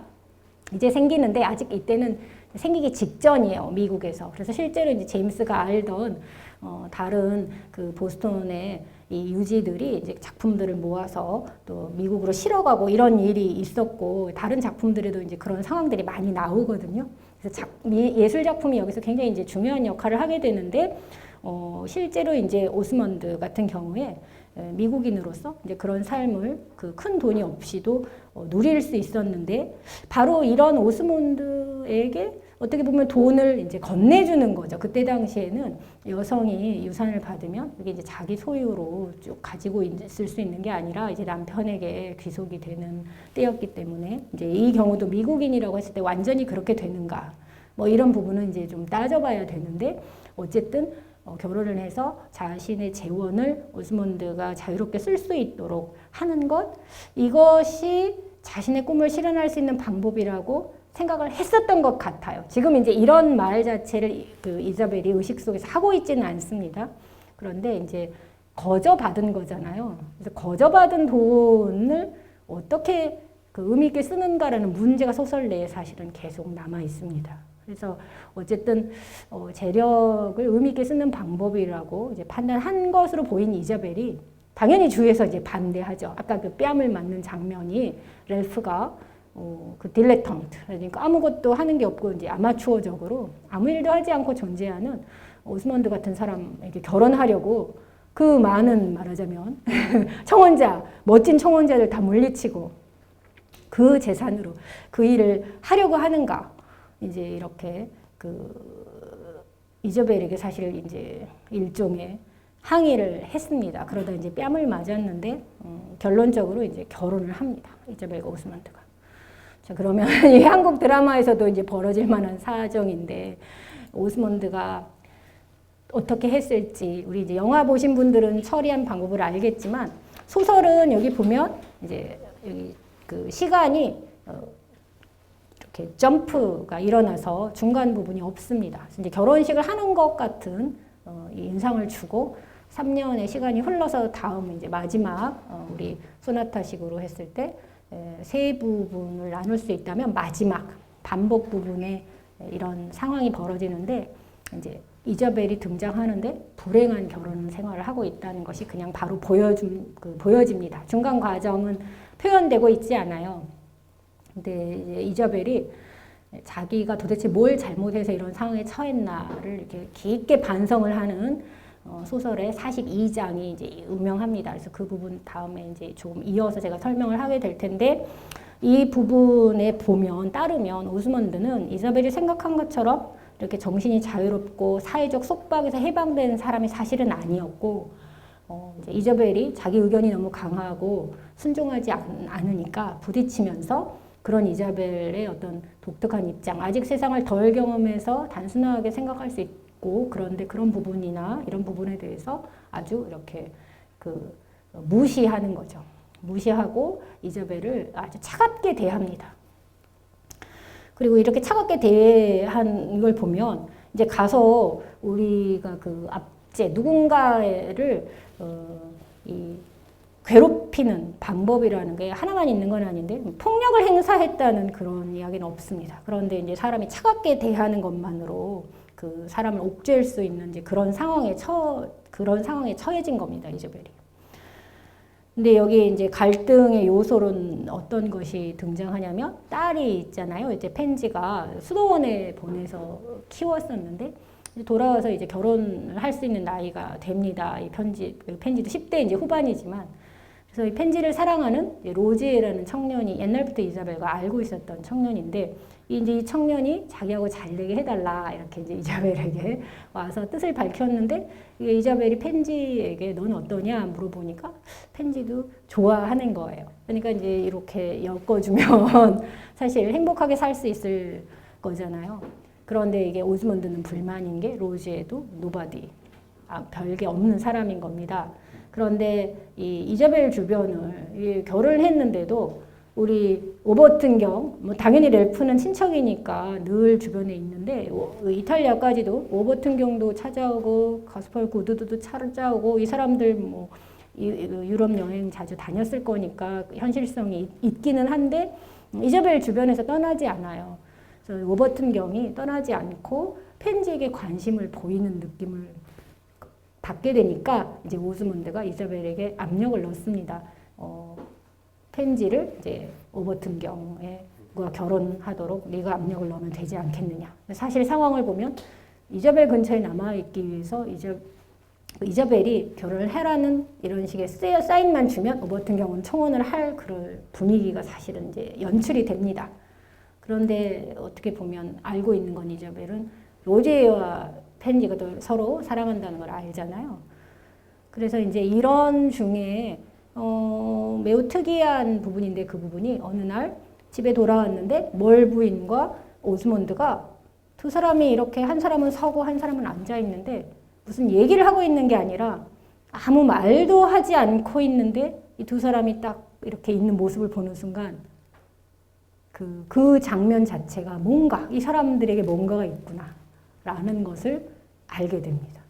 근데 바로 이 장면이 굉장히 중요한 것이 우리가 눈으로 어떤 사태의 진실을 직관적으로 이렇게 탁 파악하게 되는 그 장면인데, 처음에 이제 감각이죠. 특히 제임스에게서는 시각적 인식이 굉장히 중요합니다. 그래서 이 시각적 인식이 아주 날카롭게 벼려져서 사태의 진실을 꿰뚫는 순간, 이 도래한 거고, 이제 제임스에게서 이 깨달음의 순간이 정말 중요한 것으로 그러니까 다른 작품들에서도 이제 반복적으로 나오는데, 이제 이렇게 뭐가 있다라는 걸 깨닫고, 그런데 아직 답은 정확히는 모르죠. 그래서 그날 밤에 잠을 이루지 못하고 모닥불 앞에 앉아서 자기가 왜 이렇게 불행한가? 상황이 왜 이렇게 됐는가? 자신이 무엇을 잘못했는가를 쭉 돌이켜 봅니다. 이게 이제 42장으로서 이 부분이 그 이자벨의 심리가 너무나 실감나고 우리가 생각할 수 있는 모든 것들이 들어가 있기 때문에 이제 이후에 그 버지니아 울프의 의식의 흐름이라든가 현대 소설로 발전하는 어떤 하나의 그 최초의 어떤 순간이다, 모티브다. 제임스 스스로 처음에는 이자벨을 대상으로 이렇게 외적으로 그리다가 스스로 이자벨에 대한 어떤 태도가 바뀐 그런 곳이다. 쓰다가 보니까 아까도 말씀드렸지만 긴 시간을 쓰다가 보니까 이렇게 이제 아주 상찬을 받고 관심을 받는 아주 중요한 장면인데, 이제 제가 좀 이따 그 부분을 다시 설명을 잠시 하겠습니다. 그런데 이제 어쨌든 이렇게 했는데 아직도 사태 정확히 몰랐지만 결론은 이제 차마 워버튼 경에게 펜지랑 결혼하도록 하지 못합니다. 그렇게 하고 워버튼이 떠나니까 이제 오즈몬드가 아주 적대적으로 이저벨에게 아주 대하게 되죠. 그렇다고 해서 폭력을 휘둘렀다는 그런 흔적은 없는데, 말을 하거나 대할 때 정말 너무나 괴롭히는 이런 게 이제 명백하게 드러나는데, 이 과정에서 이자벨이 뭘 알게 되냐면 바로 사실은 죽은 오즈몬드 부인이 난 딸이 아니라 펜지가 멀 부인과 오즈몬드 사이에서 난 딸이었다는 것을 알고 자기가 오즈몬드하고 결혼하게 되는 과정에 자연스럽게 멀 부인이 오즈몬드에게 자기가 관심을 가지도록 이끌었다는 사실을 깨닫게 됩니다. 사실 음모에 빠진 거죠. 그래서 이제 어떻게 소설이 마지막으로 정리가 되냐면, 그때 바로 런던에서 이제 렐프가 위독하다는 소식이 들려옵니다. 그리고 이때 뭘 동시에 알게 됐었냐면 자신에게 거액의 유산을 물려준 것이 렐프였다는 진실을 이제 알게 됩니다. 그래서 자기 자신을 희생하고 자기의 모든 것을 걸었는데 이렇게밖에 살지 못하게 됐다는 이제 자괴감이 들겠죠. 그래서 어쨌든 오즈몬드가 매우 싫어함에도 불구하고 런던으로 가서 렐프의 임종을 지킵니다. 그리고 이제 여기에서 렐프가 이번에는 너에게 유산을 주지 않겠다, 이제 이런 얘기를 하고 되는데, 이제 마지막에 비통한 재해 후 렐프가 곧 세상을 하직하는데요. 이제 이 마지막 장면이 문제 장면입니다. 이제 이 구두드는 캐스퍼 구두드는 아직까지도 그 이자벨에 대한 미련을 못 버리고 구애를 멈추지 않아요. 미국인들은 상대적으로 이혼을 조금 더 잘 했습니다. 지금도 통계적으로 보면. 가든코트를 방문해서 이제 이자벨에게 또 어떻게 보면 돌아가지 말아라 뭐 이렇게 얘기를 했을 수도 있을 것 같은데, 어떻게 소설의 끝이 처리가 됐냐면 이자벨이 없어요. 소설에서는 벌써 떠나고 없어요. 그리고 그 친구 헨리에타만 남아있는데, 헨리에타가 뭐라 그러냐면 로마의 집으로 떠났다. 그러니까 결론은 어떻게 나냐면 이자벨은 그 남편이 있는 곳으로 돌아갔어요. 왜 갔는지 어떤지 자세한 설명 없고 갔어요. 그래서 사실 이제 오늘 와 계신 분들, 그때 당시 소설 독자들 다 왜 갔지? 간 거 맞느냐? 우리에게 설득력이 있느냐 일단. 근데 이제 많은 사람들이 일단은 설득력이 있다라고 생각했던 것 같아요. 이럴 때 그 가든코트에 남아서 렐프가 떠난 영국에 거기 남아서 뭘 할까? 미국으로 갈까? 어쨌든 현재 결혼을 한 기혼 상태입니다. 그런데 이제 로마로 떠났다. 많은 사람들이 펜지 딸을 생각해서 이제 떠난 거다. 딸을 보호하러 간 거다. 뭐 이렇게 이제 논의가 분분합니다. 그래서 이제 오늘 얘기하는 것의 핵심은 그 부분인데, 그 이전에 먼저 의문, 이즈벨이 왜 오스몬드가 처음부터 애초에 결혼을 했을까? 근데 제가 쭉 설명을 하다 보니까 하는 과정에 다들 마음속에 받아들이신 것 같아요. 이야기라면 그럴 수 있지. 그런데 겉으로 봤을 때 결과적으로는 음모에 속아서 했는가.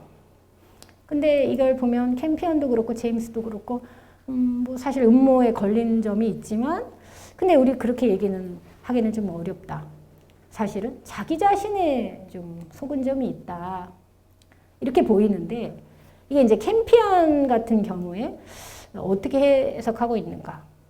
인데 동방 여행을 떠나서도 그 매력에 빠진 것에서 그 영향력에서 그러니까 악마적 영향력이죠.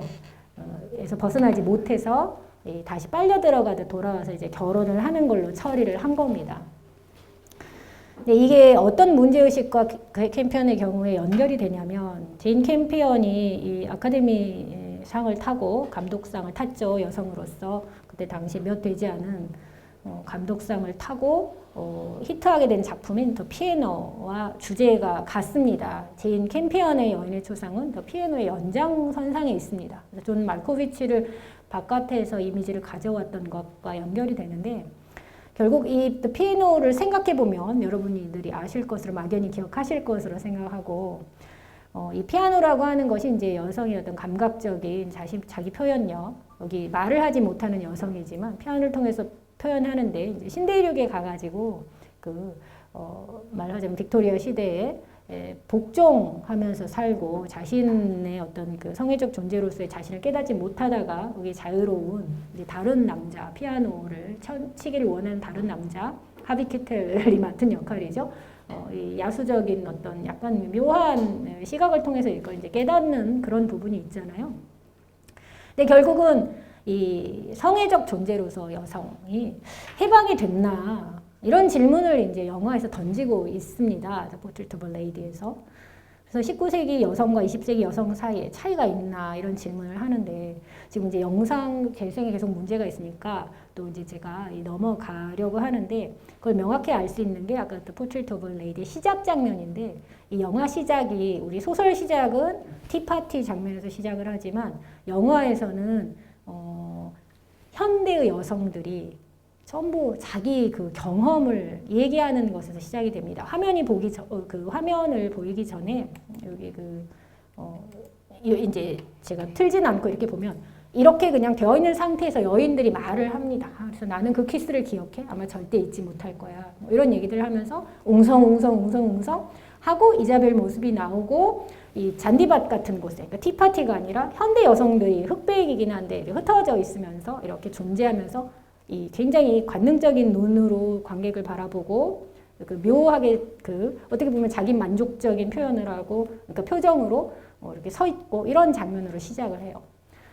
그러니까 사실 캠피언이 보여주는 그 이자벨과 현대 여인의 공통점은 우리는 사랑하는 존재이고 성애를 원하는 존재이어서 한편으로는 그것 때문에 자유로운데 한편으로는 아직도 어떻게 보면은 블루비어드 그러니까 우리를 압박할 수 있는 존재인 남자들 물론 꼭 남자하고의 관계에서만은 아니겠죠. 요새 이제 성의 관계는 다양하니까 그런데 대표적으로 이 남자들로부터 과연 독립할 수 있을까? 독립한 현대 여성들도 감정적으로 귀속이 되고 구속이 되고 했으면 이럴 때 어떨까? 여기에 정말 행복이 있나? 문제가 있나? 나는 나 자신을 어떻게 봐야 하나? 이제 이런 문제들이 던져져 있는 겁니다. 이게 지금은 또 상당한 시간이 흘러서 다르게 느낄 수도 있고 최근에 20대 여성들, 30대까지도 어떻게 생각하는지 모르겠지만 이제 당시로는 이 캠피언이 93년에 피아노를 통해서 던진 문제 자체가 일단 여성의 그 성적인 존재고 이걸 통해서 내가 자유로운 존재고 이걸 추구했을 때 행복할 수 있다. 어쨌든 죽이 됐든 밥이 됐든 내가 이럴 수 있다는 걸 일단 직시하자. 이 자체도 굉장히 중요한 메시지인 점이 있었기 때문에 많은 사람들이 사실 열광을 한 작품이었거든요. 그 연장선상에서 이제 이걸 그리고 있다는 거, 이걸 우리가 이해해야 되고, 그래서 캠피언이 기대고 있는 시학은 공감의 시학이라고 우리가 볼 수가 있습니다. 그래서 보면서 아까 음악도 굉장히 우리의 마음을 이렇게 쥐었다 놨다 하는 이런 것이고, 이 오스몬드에게 이자벨이 이게 눈이 흔들리잖아요. 동공이 흔들리고. 이제 이런 부분을 보면서 우리가 예를 들면 연애를 했던 과정에서 가슴 뛰고 좋았어 이게 아니라 상황을 컨트롤하지 못하는 그런 그 과정에 대해서 추체험을 다시 한번 하고 그리고 이 부분에 대해서 아 그렇지 여성의 운명이 이렇게 이제 생각을 해보게 만듭니다. 그래서 마지막 장면도 문제적인데 그건 이제 뒤로 좀 연결을 할 텐데 이게 이제 캠피언의 답이거든요. 질문이 뭐였냐면 이자벨은 도대체 왜 그 자유와 그 자신의 자유의 날개를 달아줄 재산을 가지고 오스몬드 같은 남자와 자발적으로 결혼을 했는가? 외적으로는 음모가 있었다지만 내적으로 스스로 결정을 해서 했다는 거죠. 그럴 때 이제 제임스가 과연 소설에서 우리 캠피언이 보여준 것 같은 답을 하고 있는가라는 게 이제 오늘 강연의 핵심입니다. 그렇지 않다는 게 이제 답이거든요. 이게 뭐냐면 사실은 성애보다는 그 오스몬드에게 끌린 이유가 그 이자벨이 가지고 있던 특징으로서의 지적 호기심. 사실 이 말이 다른 말로 했을 때 상상력입니다. 상상력을 자극했기 때문이라는 여러 증거들이 많이 있습니다. 그래서 이제 아까 1장 얘기 제가 이렇게 뭐 틱타임 이렇게 시작한다 이렇게 소개했는데 이 부분 넘어가고 네. 첫 만남 장면을 이렇게 보면 이제 피렌체에 있는 이자벨 그 오스몬드 집에 이자벨이 방문을 했습니다. 머레 소개로 여기 보면 이렇게 되어 있습니다. 그는 그림을 내려 창가로 들고 가서 그림에 얽힌 특이한 사실들을 말해 주었다. 그녀가 다른 예술 작품들로 눈길을 돌리자 그는 여름날 오후에 방문한 젊은 숙녀 마음에 꼭 들만한 설명을 덧붙였다. 그래서 이제 이렇게 뭐 메달, 자수, 벽걸이 다 이 그 오스몬드의 수집품을 이제 구경을 하지만 시간이 조금 지나자 이자벨은 그렇게 빽빽하게 에워싸고 있는 예술품들과는 별도로 그 소장인에게 더 큰 흥미를 느꼈다. 이렇게 말합니다. 그래서 그는 그녀가 만난 누구와도 비슷하지 않았다. 그래서 그녀가 아는 사람들은 대부분 대여섯 가지 유형으로 나뉜다. 여기 예가 한둘 정도 있다. 그런데 예가 있다고 해서 렐프도 생각해보고 얘기합니다. 이모도 생각해보고 그런데 하지만 따지고 들면 사실 이들은 그녀의 마음속에 이미 있는 유형들에 속했는데 오즈몬드 씨가 속할 유형은 없었다. 그는 별개의 사례였다. 항상 그래서 이 유형에 해당하는 것들이 있고 거기에서 예외적 존재가 있고 예외적 존재라고 이제 판단했기 때문에 관심을 가지게 되는데 이걸 이제 우리의 연애 경험하고 유비해 보면 그렇지 그 사람은 뭔가 달라라고 했으니까 그 얘기를 하는 것 같지만 여기서 이제 우리가 주의해야 될 점은 지금 예술 작품들에 쌓여서 이자벨의 관심을 끄는 중에 가장 뛰어난 예술 작품으로서의 이 소장인입니다.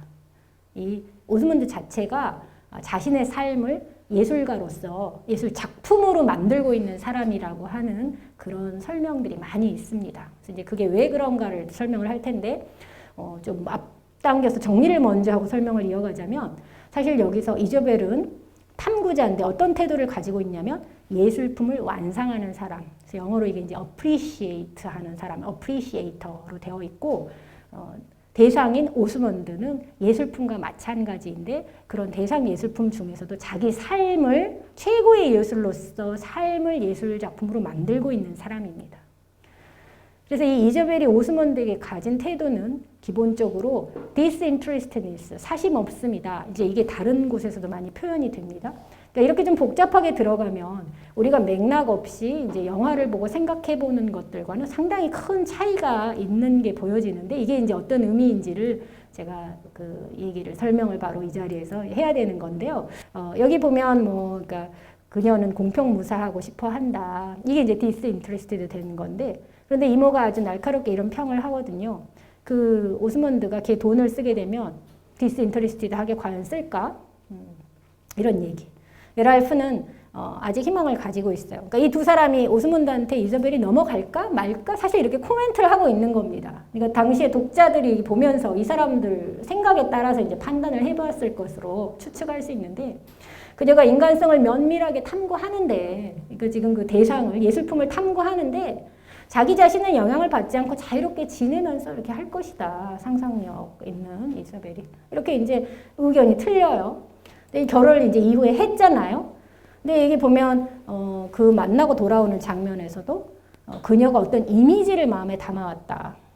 그게 이제 잘 알고 난 다음에도 지워지지 않았는데 이야기 속에 이야기들과 특별한 조화를 이룬 거예요. 이게 이제 이자벨이 생각한 걸 여기 그 화자가 옮겨 적은 걸로 우리가 볼 수 있는데 조용하고 재기 넘치고 예민하고 탁월한 남자가 향기로운 아르노 계곡 위 이끼에 덮인 테라스를 그러니까 이제 그 종소리처럼 맑은 소녀의 손을 잡고 산책한 이미지. 그러니까 어딘가 예술품에서 본 이미지를 이렇게 그 투사해가지고 그 그림은 그녀의 마음 깊은 곳을 움직이는 가장 내밀한 관심사를 그러니까 사물과 사람과의 뭐라고 부르면 좋을까? 라고 스스로 고민도 해보고 피상적인 아니야 혹은 내실 있는 교제가 만드는 어떤 접촉 이런 이제 모든 것을 이 아름다움과 완벽에 대한 애착을 보여주는 것이었다. 라는 거예요. 그래서 이 오스몬드 자체를 하나의 탐구의 대상으로 해서 매력을 느꼈다, 호기심을 가지게 됐다. 이렇게 볼 수 있는데, 아까 이제 이 장면이, 그 카피톨리니 박물관 장면이 영화에서는 오스몬드가 이 자기의 카리스마를 발휘해서 이자벨을 올거매는 그런 장면으로 처리가 됐는데, 실제 이제 소설에서는 거기에 오버튼 경이 방문했다가 갑니다. 그걸 알고 있었거든요.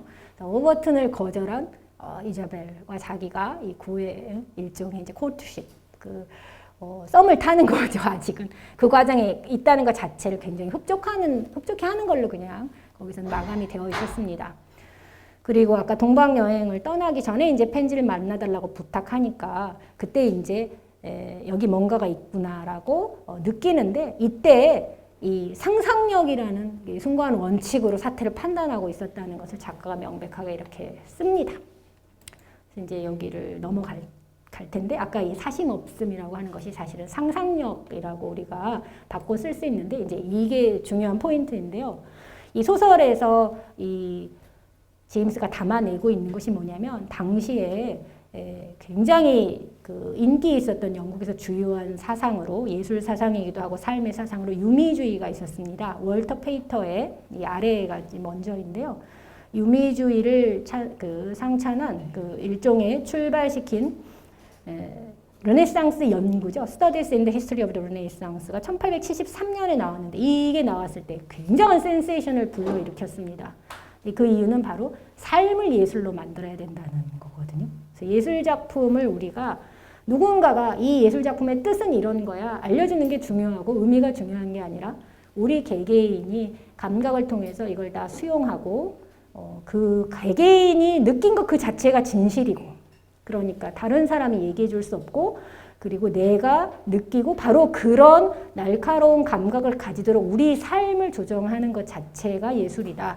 이런 걸 내세워서 그 감각이라고 하는 것에 관심을 쏟았기 때문에 당시에 그 독자들이 어떻게 그렇게 예민하게 알았는지 이 유미주의에 뭔가 타락스러운 점이 있어. 우리 젊은이들을 타락하는 뭔가가 있어. 라고 감지하고 굉장히 경원시합니다. 이게 예술이 의미도 있고 삶에 기여도 해야 되는데 이건 너무 예술을 위한 예술, 이 너무 문제가 있다. 이게 뭐와 연결이 되냐면 월터 페이터가 사실은 이제 옥스포드의 교수인데 남성들과 살잖아요. 이제 동성애자였어요. 이 이슈가 이제 당시에 굉장히 중요한 이슈로 등장을 합니다. 그런데 이게 유미주의라는 이름 하에 이제 정확한 사태는 사람들이 다 알지 못하지만 이 젊은이들을 타락시키는 뭔가가 있다. 우리 영국의 제국의 이 젊은이들이 밖에 나가서 큰 일들을 해야 되는데 집안에 예쁜 도자기 가져다 놓고 옷을 멋지게 입고 거울만 보고 이렇게 하면서 시간을 보내려고 한다. 그래서 이제 굉장히 비판을 받게 됐거든요. 이 문제를 사실 제임스가 탐구를 하고 있습니다. 그래서 이게 왜 근데 문제가 되냐면 그냥 페이터가 갑자기 뚝 떨어진 게 아니라 영국 문학사에서 19세기 초반에 낭만주의 혁명이 굉장히 중요한데 결국은 이게 칸트가 판단력 비판에서 미감적 판단력이라고 하는 것을 최고로 높이 세웠다라고 읽은 코울리지가 상상력이 모든 것을 구상하는 능력이라고 우리 전면에 내세웠고 19세기 내내 이 상상력이 너무너무 중요했거든요.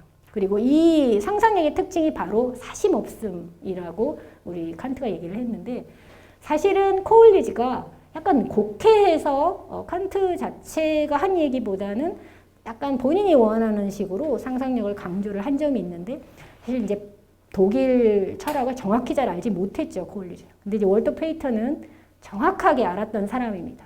그래서 이제 칸트를 보다 더 정확하게 해석을 해서 영국에 당시에 들여오니까 당시 영국은 산업화가 이제 완전히 진행되다 못해 이제 너무 그 진짜 전면에 도달하고 그런데 젊은이들은 요새식으로 하면 힙스터 같이 돼서 희망이 없었어요. 이제 일자리도 다 이렇게 포화가 되고 제국으로 나가서 뭔가를 한다는 것도 이제는 해볼 만큼 다 했고 이제 공황이 왔습니다. 사실 80년대. 공황 상황에서 젊은 친구들은 힙스터가 되는 거예요.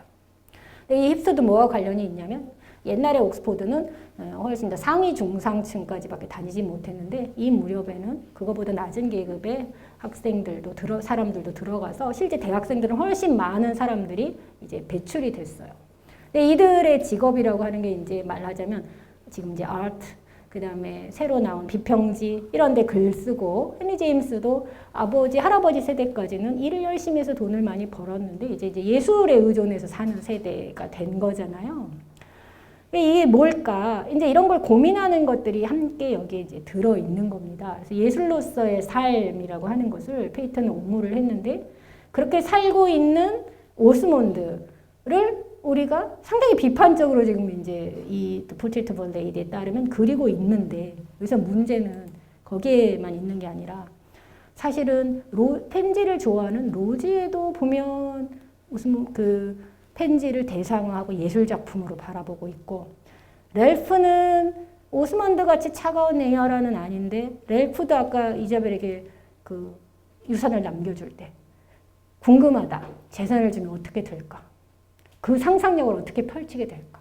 실험을 하는 것처럼 사실은 이자벨을 대하는 이 면이 있었고 이자벨 자신도 방금 우리가 본 것처럼 오스몬드를 대상화해서 예술작품으로 생각하고 이 삶에 내가 참여해서 뭔가를 하면 의의가 있지 않을까. 그러니까 사실은 성애적으로 끌린 것과는 전혀 어떻게 보면 오히려 반대적으로 우리가 그렇게 매력적으로 끌렸으면 나았을 텐데 머리를 써서 어떻게 보면 함께 살게 되면 뭔가 큰 일을 할 수 있지 않을까라고 생각한 경우라고 해야 될까요? 오히려 그렇습니다. 그래서 여기 핵심은 근데 제임스의 화자 자체도 이자벨에 대한 태도가 사실은 유미주의자와 크게 다르지 않다. 이런 이자벨을 그리다 보니까 화자 자체도 이걸 제임스 스스로 깨닫습니다. 소설을 쓰다 보니까. 이게 이렇게 볼 수 있습니다. 아까 이자벨이 오스몬드를 바라보는 것이 사심없음, 상상력의 원리로 바라봤다면 이제 소설의 화자 뒤에 있는 제임스가 작품 세계 속에 들어있는 이자벨과 인물들을 어떻게 보고 있는가? 자기는 처음에 작가로서 사심 없이 그린다라고 생각을 했는데 그런데 사실은 스스로도 그 거리를 제대로 지키고 있으며 사심이 없고 어디까지 관심을 가지고 우리가 바라볼 수 있나라는 문제가 저절로 대두가 된 것입니다. 이제 소설을 이렇게 쓰다가 보니까 우리도 읽다가 보면 그 차이를 좀 느낄 수가 있습니다. 이제 문제 아까 42장에 자기 자신을 반성하는 이자벨을 깊이 보는 것 그 자체를 도대체 어디까지 인물이지만 가상의 인물이지만 우리가 심리를 들어가서 봐야 하는가 라는 문제가 이제 대두가 되는 거거든요. 그래서 사실 이제 우리가 영화에 대비해서 오늘 제가 여인의 초상에 대해서 방점을 두고 싶은 초점은 그러니까 여인의 초상인 측면이 있지만 영화는 여인의 방점을 뒀지만 사실 제임스 작품은 여인에도 관심이 있지만 핵심이 초상이라는 것. 그러니까 작가가 대상을 대하는 것. 또 우리가 모두 대상을 보는 방식. 이걸 어떻게 관계를 맺어야 하는가라는 문제가 이 소설의 굉장히 중요한 주제라는 점을 특히 이제 아까 제인 캠피언 같은 경우에는 공감하는 관계다. 내가 내 대상과 공감을 이루면 우리가 큰 깨달음을 얻을 수 있고 좀 더 나은 삶을 살 수 있겠다는 게 이제 괄호에 있겠죠. 그래서 지금 우리 많은 경우에 공감 얘기하는데 이 이제 공감의 문제 자체를 건드리고 있는 거는 또 약간의 설명은 필요하지만 일단 어쨌든 제임스는 그 관계 자체가 어떤 관계여야 하는가라는 거를 탐구하는 것이 이 작품의 굉장히 중요한 주제로 담겨 있다는 것. 이게 이제 그러니까 이 작품을 학자로서, 영문 학자로서 연구를 해가지고 우리 독자들과 얘기를 할 때 지적해 줄 수 있는 부분. 그러니까 그냥 간과할 수 있는 부분이지만 이게 굉장히 중요하다는 것을 이제 오늘 그 주제로 제가 잡아서 설명을 한 거고요. 초상의 의미가 뭔가 그래서 정리를 해보면 일단 이제 여인의 초상 이렇게 제임스가 제목을 붙이고 그리고 아까 말한 그 뉴욕 에디션에서 수정을 한 다음에는 굉장히 긴 서문을 붙입니다. 그래서 이게 이제 사실 소설론이에요. 이 작품론이기도 하지만 소설이 무엇인가 하는 소설론이기도 한데 제임스는 소설가는 초상화가 그러는 것처럼 인물을 탐구하는 것이라고 봤어요. 그래서 아주 대표적으로 기승전결, 플롯에 맞춰서 인물을 배치하는 것이 아니라 소설은 인물을 생각하면 그 인물에서 저절로 플롯이 나온다라고 생각을 하는 대표적인 사람이고요.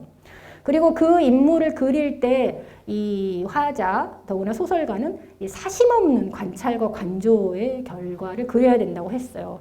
이럴 때 사실 사심없는 건 뭐냐면 이제 내가 어떤 나에게 유리하게 이런 판단을 하지 않고 그 사람의 어떤 도덕적 판단 이런 걸 쉽게 하지 않고 객관적으로 그린다.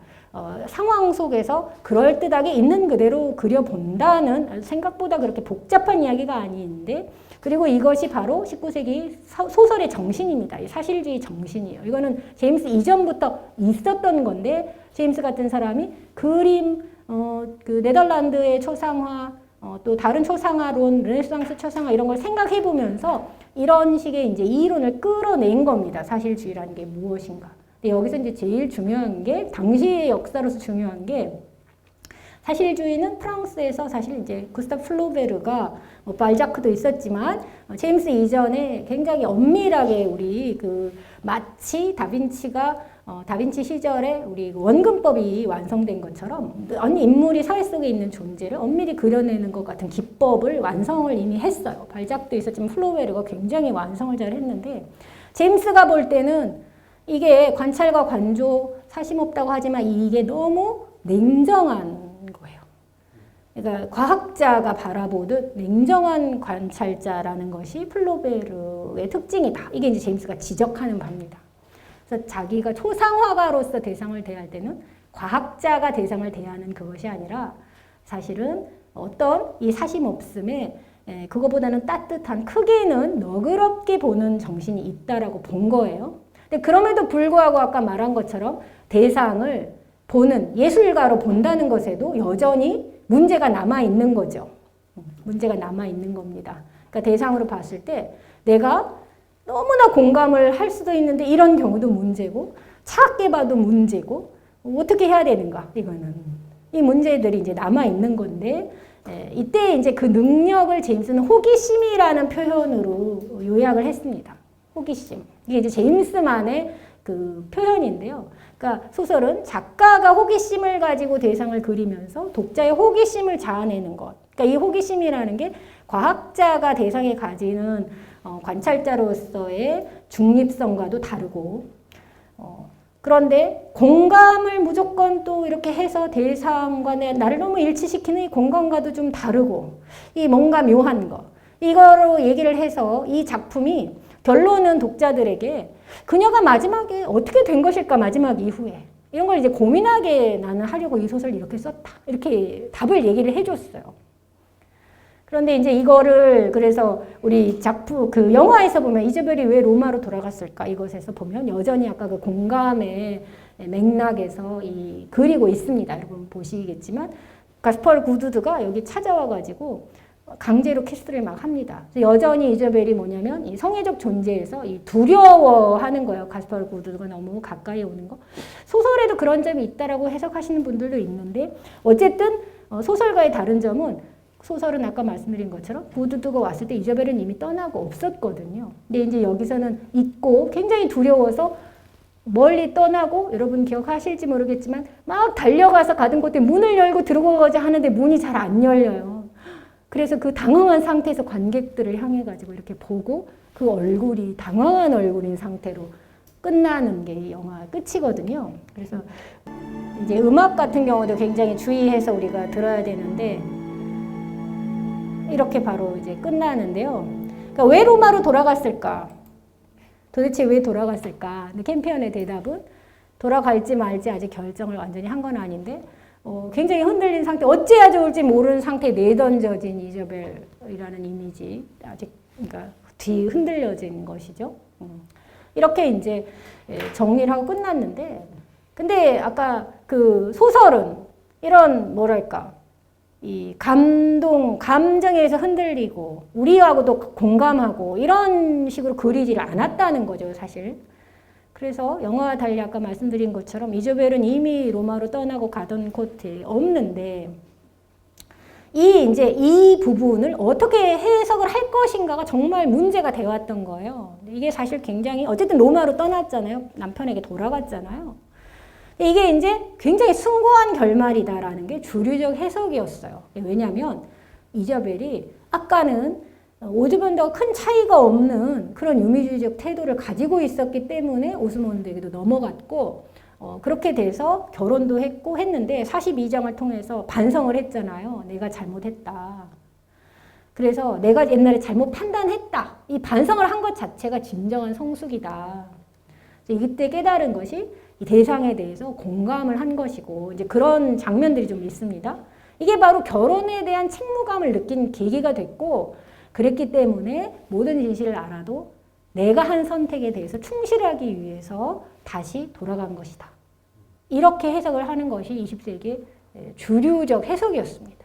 그래서 오스몬드 유미주의를 넘어서는 그런 장면들을 여기서 자기 반성을 한 거다. 그러니까 아까 결혼 과정에서는 처음에 오스몬드를 예술 작품으로 대상화했지만 실제로는 이걸 넘어서서 훨씬 더 공감을 해야 된다는 식으로 여기서 얘기를 하고 있다. 이런 식으로 이제 해석을 하는데 그래서 여기 보면 반성해서 이제 공감을 이루는 장면이 있는데 너무 괴로울 때 로마 근교를 배회하다가 이게 고통받는 자신이 하늘 아래 새롭지 않다는 것을 느끼고 위로를 받는 장면이 있습니다. 그래서 여기 보면 로마의 광대한 기록과 비교하면 그녀의 슬픔은 사소했다.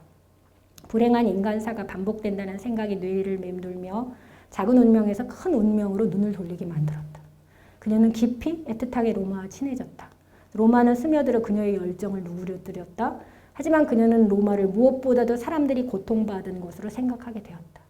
이게 뭐냐면 커다란 고통의 공동체, 인간이 고통을 받는 존재이고 그 중에 나는 아주 작은, 나의 고통은 아주 작구나. 이게 굉장히 이게 숭고한 인간의 고통에 대해서 거시적으로 이렇게 깨닫게 되면 당시 아까 말한 저희가 독일 철학의 영향이 있었다고 그랬잖아요. 그러면 이럴 때 바로 진짜 자기를 발견한 것이다로 해석할 여지가 계속 있습니다.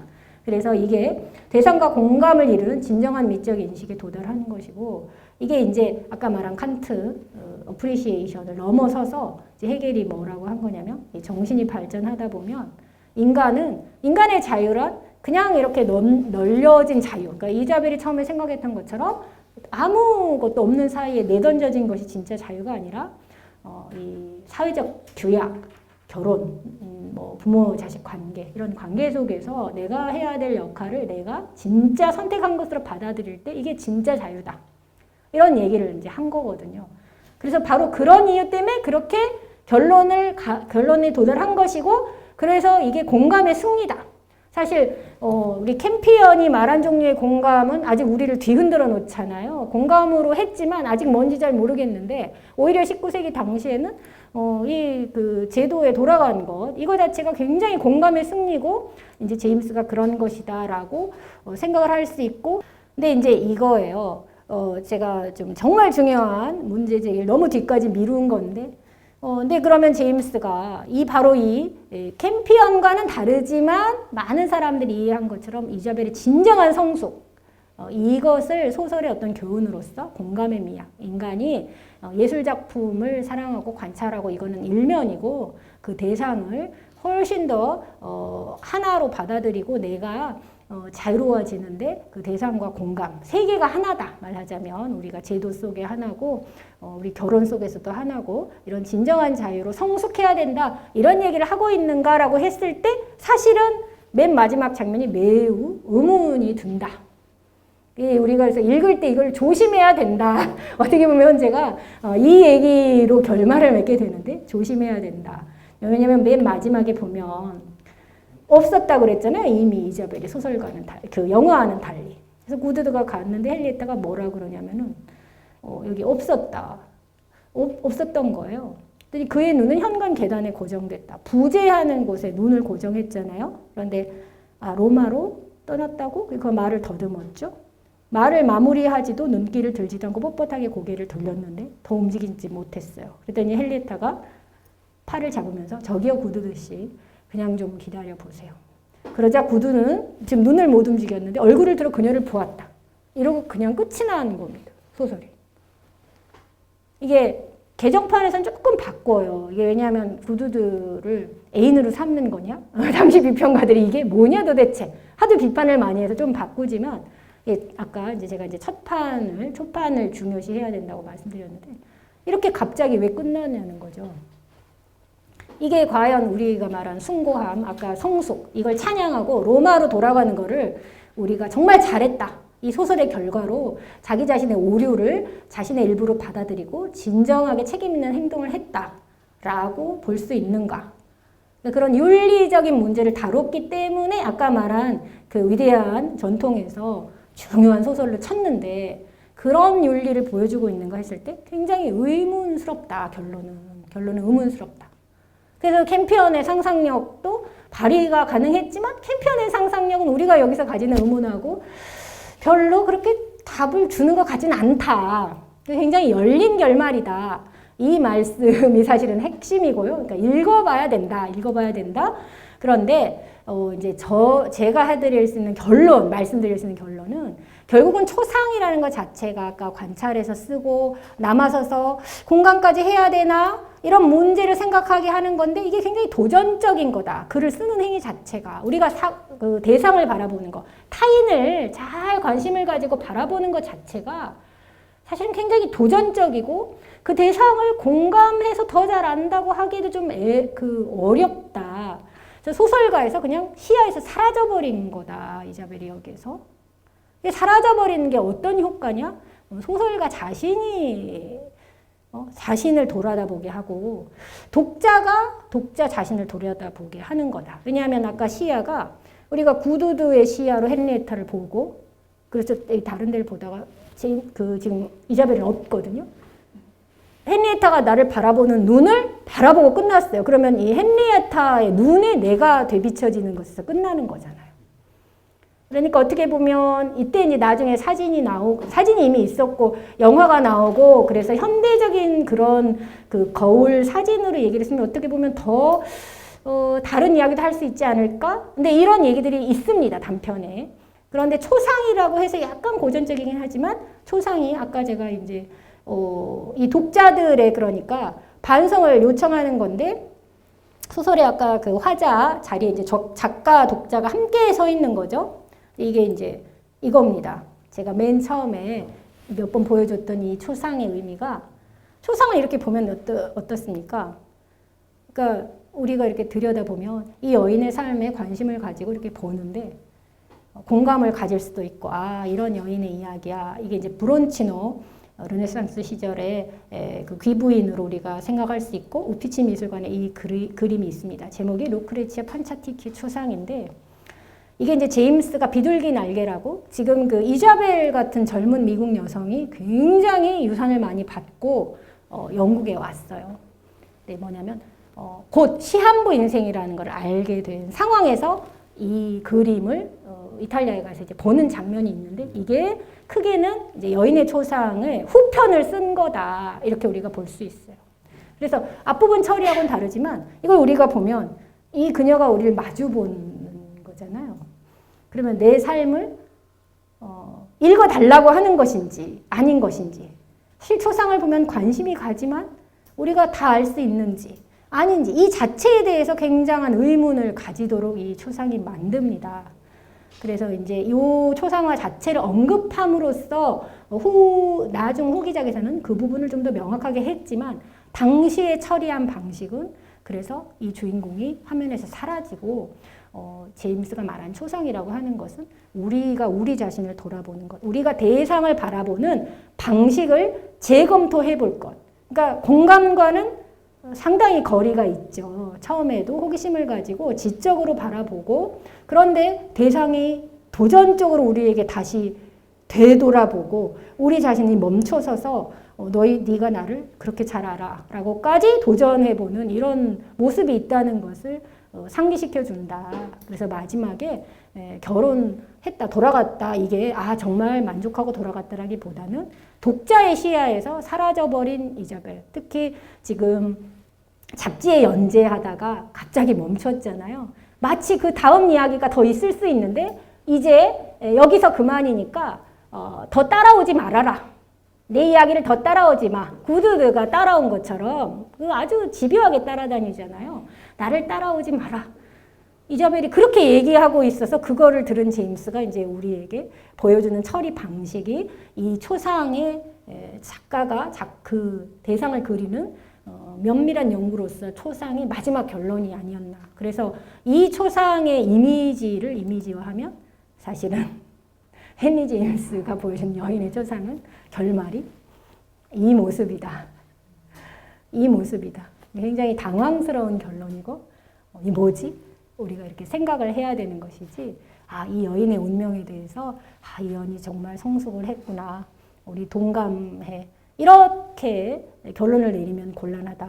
그래서 옛날에 이 작품을 읽고 그래 결혼 생활을 존중해서 돌아가야 돼 라고 어떤 교훈을 얻었다면 이거는 작품을 읽고 나온 결과라기보다는 스스로가 스스로에게 이자벨이 42장에서 반성을 했던 것처럼 스스로에게 내린 결론 이게 나는 이걸 지키는 것이 더 훌륭한 성숙이야 라고 일종의 유미주의를 잘못된 방식으로 극복한 모습이라고도 볼 수 있다.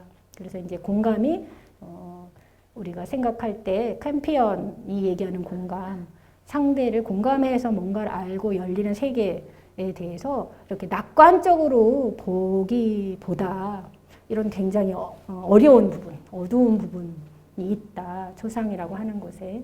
네, 이래서 다시 우리의 호기심을 자아내고 생각을 더 깊게 할 수 있는 그런 도전성이 있다라는 것으로 오늘 저의 강연을 마치겠습니다. 네, 긴 시간 너무 감사합니다.